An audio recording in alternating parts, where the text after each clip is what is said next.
Bienvenue sur Festool TV. Je m'appelle Franck et je voudrais vous montrer aujourd'hui les accessoires de la PS420. Ces accessoires sont parfaitement adaptés à la PS420 et les accessoires PS400 peuvent tous s'adapter au modèle PS420.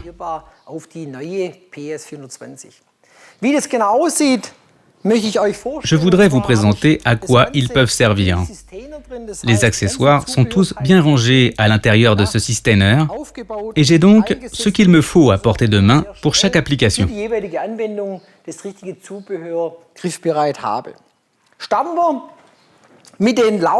Nous commençons avec les semelles.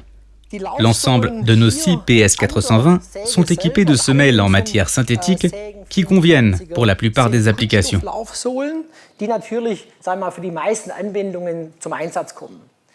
Si j'ai des applications spéciales, comme par exemple pour la coupe de bois humide, pour scier le bois brut, ou quand je travaille sans aspiration, il est recommandé de changer de semelle. Cela fonctionne de manière suivante. Tout d'abord, je démonte le canal d'aspiration, puis je peux désormais démonter facilement la semelle en appuyant sur cette petite marque. Je prends maintenant la semelle avec de légers crampons. Comme je le disais auparavant, celle-ci est appropriée pour le bois humide ou si je travaille sans aspiration, de façon à réduire la friction sur le support causée par les copeaux. L'ensemble est ensuite posé d'une manière facile. Je peux déjà commencer.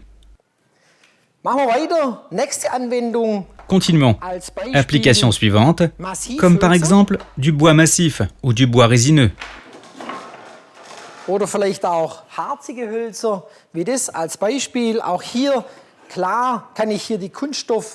Bien sûr, je peux changer la semelle standard, mais lors de la mise en place d'une semelle de type bakélite, j'obtiens une bien meilleure glisse semblable aux défonceuses Festool, lesquelles vous connaissez peut-être déjà.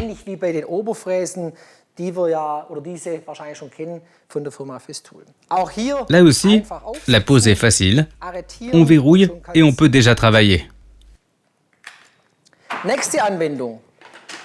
Prochaine application, le travail des métaux et des tôles.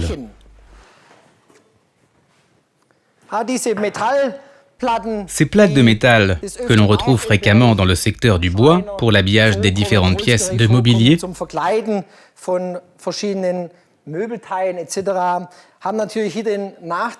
ont bien sûr l'inconvénient que de petits copeaux chauds peuvent se planter en surface dans la semelle.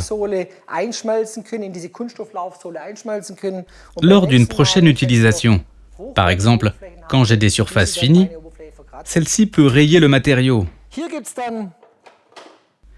Il existe une semelle qui a une feuille de revêtement en métal. Ainsi, les copeaux ne peuvent plus se planter dans la semelle.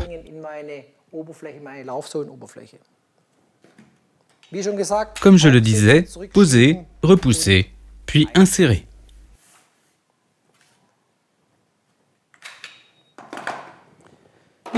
Nous n'avons pas encore fini. Dans les applications avec des matériaux spéciaux, nous arrivons aux surfaces brillantes.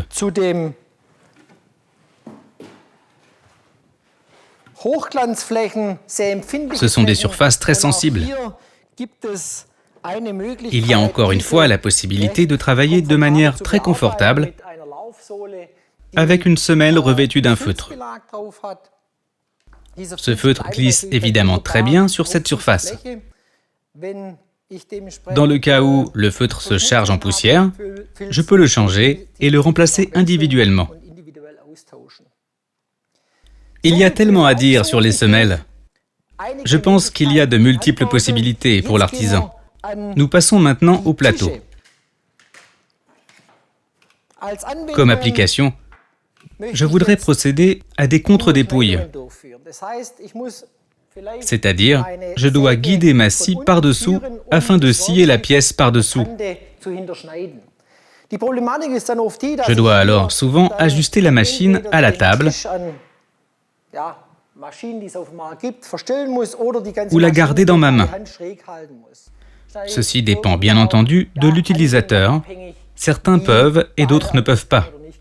Chez Festool, nous avons une solution très astucieuse. Nous changeons la table et nous pouvons adapter un plateau d'angle qui fait partie des accessoires.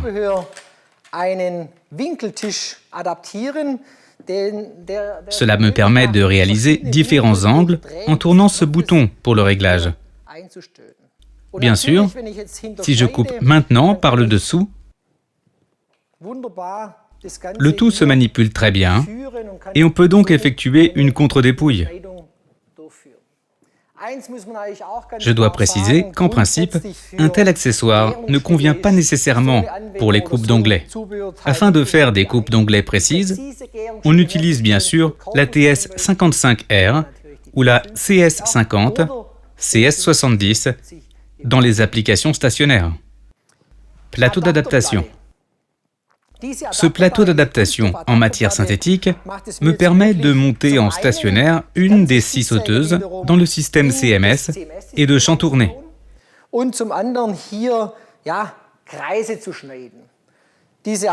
Ce plateau d'adaptation fonctionne aussi pour adapter mon compas. Voilà, il peut être réglé pour un diamètre jusqu'à 3 mètres. J'ai ici une pointe de centrage sur le côté. Puis, la pointe est insérée dans un trou de 4 mm. Je peux maintenant régler mon rayon. Voilà ce que nous allons faire. Je règle maintenant mon rayon. Je prends une batterie. Attendez. Avant la batterie, il faut d'abord insérer la lame qui doit être insérée et tournée, comme une clé. C'est tout simple. Maintenant, nous mettons notre batterie. Je mets mes lunettes de protection et nous pouvons enfin commencer.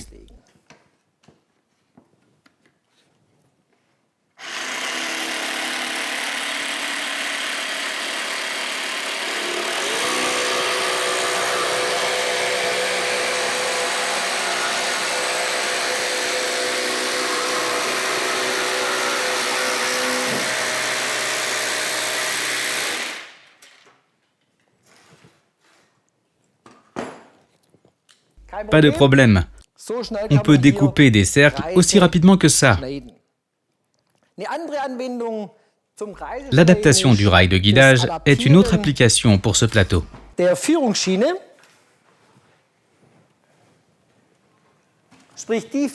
Le rail de guidage, le même qui est utilisé avec la TS55 ou pour la défonceuse, peut être également utilisé pour les 6 sauteuses.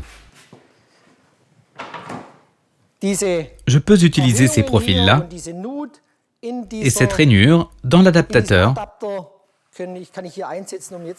pour diriger la scie sauteuse.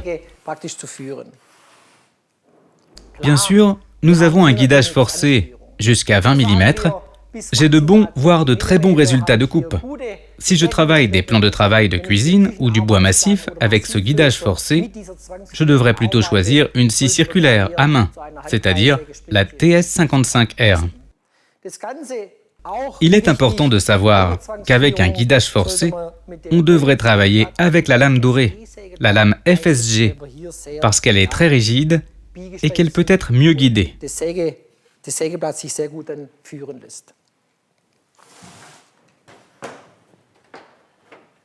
J'ai encore une application, en fait, une petite pièce dans ce systénaire à accessoires.